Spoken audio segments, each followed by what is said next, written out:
Oh, just another little tidbit about me, before we dive right into my witchcraft and stuff like that is, I do yoga sometimes. I'm trying to get in the habit of doing it every day, but it's not working so well. So, anyway, continuing on. So, what kind of witch am I? I am an eclectic witch, which means I take from a lot of practices. That sounds really bad, but I don't like take. I'm a solitary practitioner. I am an eclectic witch, which basically means that whatever I feel goes with me, like fits with my personality and my needs, and basically vibes with my energy. I know that's a really weird thing to say, and a lot of hippies say that, like bad vibes and stuff, but if it vibes with me, if I feel that it will interact well with me, then I practice it pretty much. I do a lot of divination. I'm apparently really good at reading tarot cards. I do a lot with crystals. I love crystals, have since I was like really little. I love nature, that's another thing. I love camping, being out in nature. I love trees and plants and anything that there is to do with nature, like water, earth, fire, wind, all of it. I love it all. I love the rain and fog and like heavy, just generally bad weather. I love it. It's my favorite thing. Oh, I'm really into, this is going to sound really weird and kind of awkward.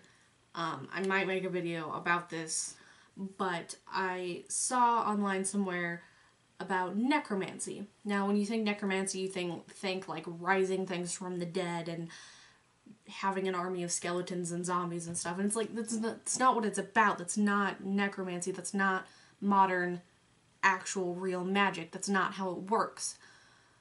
When I say necromancy, I mean mostly just talking with spirits and dealing with death. Not necessarily rising things from the dead, because that doesn't happen. Like, you can't do that. That's not physically possible. It does have to be, like, doable. Really difficult to explain and really weird. Anyway, necromancy.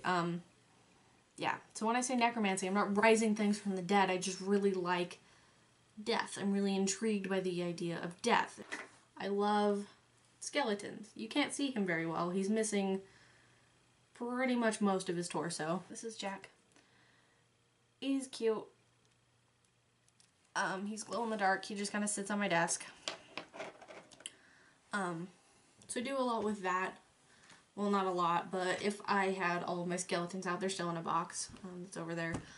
I do have, oh Jesus, so we have Jack, we have Peanut, we have Titan, Howard, Charin, and the Voodoo King. And Jack. Yep, I have 7. 7 of them. 7 skeletons. I would go grab them, but they're all kind of in a box right now, and I don't really want to open that up right now, because so I am really intrigued by death and bones and things like that.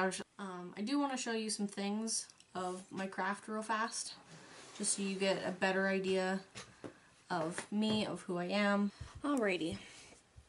So this is going to be how I'm going to show you all of the things of, or at least the things that I want to show you of my craft. So first of all, I'm just going to grab this real fast. Please excuse all of the ash on it, but this is actually an incense burner that my cousin gave me for my birthday. Super cool. It's my second one. Along with this incense burner, my literal favorite kind of incense, vampire's blood incense. It smells, oh my god, it smells so good. Like, you would not believe how good this shit smells. So I was talking to you about how I do divination and stuff like that. Here are some runes, but they're just super cool. I don't know how to read them quite yet, so I don't most of the time, but they're just super cool. They're made out of black onyx, or at least the set is. Runes can be made out of anything. I've seen them made out of wood, I've seen them made out of bone. Obviously this set is made out of black onyx, so it can be made out of stones too. I bought this pair, I can't remember how much it was. I think it was like 20 bucks, I want to say. And they are Norse, and they came in this pouch. Cute little pouch, I just tie it up.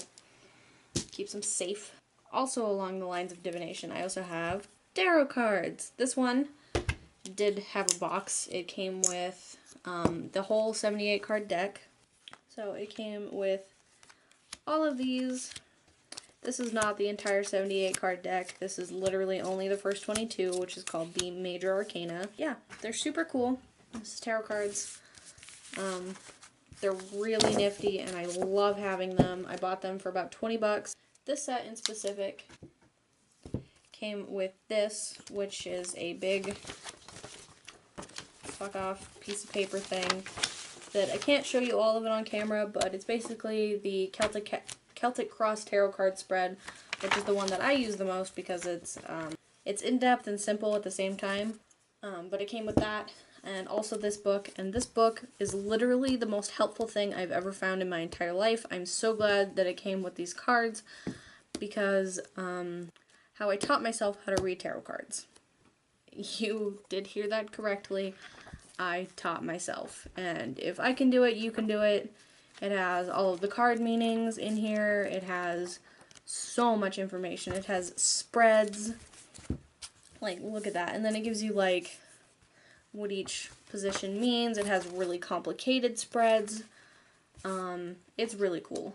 It came with the entire 78 card deck, and with this it was called Easy Tarot, and it was so helpful. Literally the best decision I've ever made. Then, right before I moved here, actually, I bought this set, which this one I'm going to take better care of because it came in a nice box. It's very dark, very interesting, very cool, very me. I have been obsessed with vampires since I was like, I don't even know, like 10.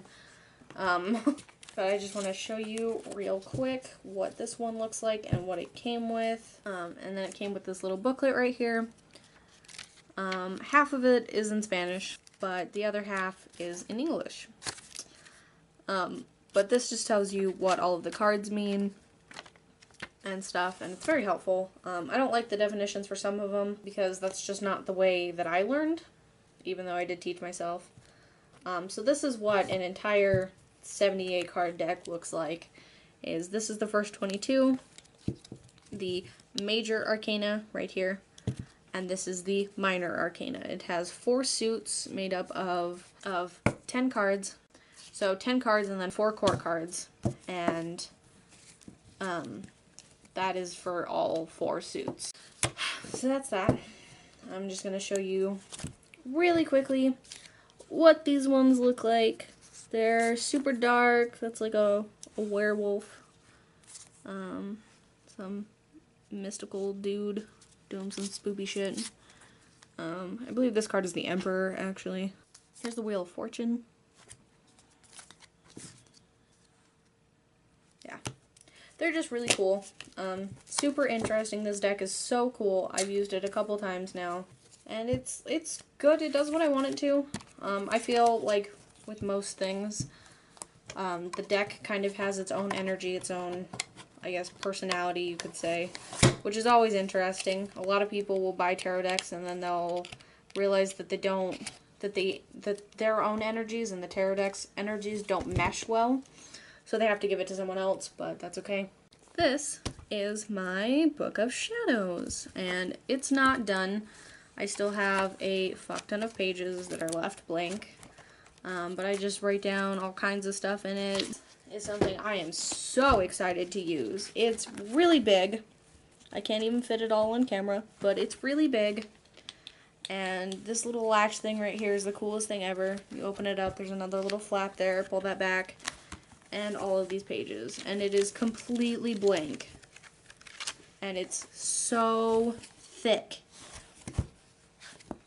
And I am so excited to use this, but I told myself that I was going to fill up my other one first before I started using this one, because this is where I want all of the actual things that I use often and have tried myself that I know work for me. This is where I'm going to put them with this. Look at the way this is bound. Just look at it. Like, what? What? And the same symbol from the front is on this other side. It's so cool. So cool. I was actually gifted that. I don't know where it came from, but it's amazing. Okay, now I'm going to show you some crystals, because crystals are always fun.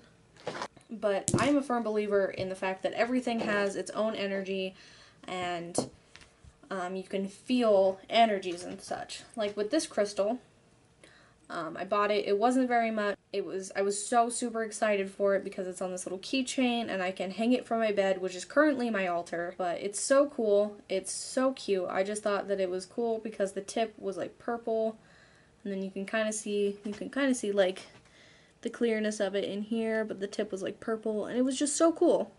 I was just on a keychain and I was just intrigued by it, so I bought it. But because it's on a keychain, I can put it on my finger, and I hold it in my palm, and I sleep with it sometimes. Well, the first time that I ever slept with it, I had this really awful dream. And by awful dream, I mean completely and totally awful. But let's just say it was awful, and I woke up in the worst mood I've ever been in. And I've been suicidal before, and trust me, waking up after that dream was worse than that. So this is amethyst, as well as this and this. I bought this forever ago. I bought this just before I moved, and I bought this down here in Arizona. This one I thought was super cool because it's like really clear, and then it's just purple just right here on the tip. And I just thought it was so cool. It's like a little point. I don't know what I'm going to use it for, but I just thought it was so interesting and that I just had to have it. These two things, these two little chunks of darkness, these are black onyx chunks. I bought this one at the same time that I bought this, and I also bought this and this at the same time. This was given to me for my birthday, as was this purple cloth right here. And I bought this one. They're both black onyx. They're both really cool. I haven't used them yet because I don't really know what to do with them. I don't really have a crystal grid or anything like that, so it's difficult for me to use loose crystals like that without them. This, I have no idea where it came from, what it is, or what's going on inside of it. It's like a dark green on this side and then like a purple on this side. And it's got like streaks of white through it. I don't know if the camera's picking up what I'm talking about, but like there's this like streak of white right here. I don't even know how to... It's so cool though. It's like it's a hexagon. But yeah, it's super cool. I don't remember where I got it or where it came from, or if someone gave it to me or whatever. I don't remember, but I've had it for forever, and I just love it. It's so cool. This is smoky quartz, and it's so cool. It kind of feels like glass when you hold it in your hand, but it's just a smoky quartz point, and it was just so cool, and I had to have it because I like the color black. It's my favorite. It wasn't too expensive. This is rose quartz. I don't know if you'll be able to pick it up. It has like a pinkish hue to it. It looks kind of pink. At least in person, I can see the pink in it. It doesn't look very pink, but I promise it's pink. It's rose quartz. And then this is a big ass chunk of quartz. This is just regular clear quartz, but I actually found it in a box of books from my father. It was just sitting at the bottom, and I thought, you know, I could probably put this to better use than it would be sitting in the bottom of a box. And, well, my dad can't use it. And my stepmom didn't seem to be missing it since it was just sitting in a box that had been sitting in a closet for God only knows how long. I thought I'd take it out and put it on my desk.